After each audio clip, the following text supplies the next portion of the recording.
आमर गाँ बाँसुणी 24 पहरी नामयज्ञ हवा और आज कलश यात्रा भी अच्छे। तो चलो केन्ता काଣା कर देखी जिमा। इटा नाम मंडल डेकोरेशन काम चली।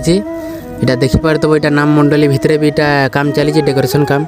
और इटा पोस्टर भी लगुचन देखी पारतबो इटा नाम मंडली सब आड़े लगा हेबा।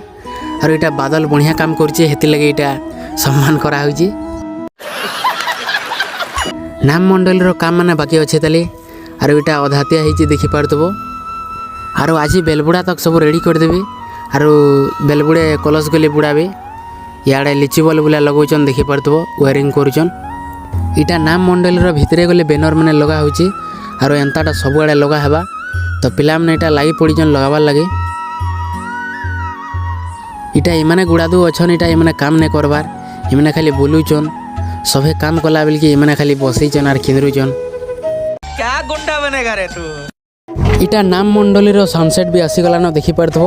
इटा सनसेट लगा हेबा। तारपर एंता पाम्पलेट मैंने लगौन छोट छोटा। इटा होमकुंड लगा होइछे। और सब आड़े लगा हेबा नाम मंडली। इटा तारपर सूचना केन्द्र लगा होइछे। और एंता सब आड़े लगे साइलेन। आमर पड़ारे इटा टेन हाउस वाले इटा ताकर साउंडसेट लगौन। और इटा सब लाइन खुमार इटा गोटे गोटे लगा। और बेल जेनता बुड़सी इटा आमे आमर स्कूल पर के इटा देखी आइछु इटा कलश यात्रा। और आज टिके मैं सुई पड़ेली हेते लगे इटा पछे देखी आसी जे इटा।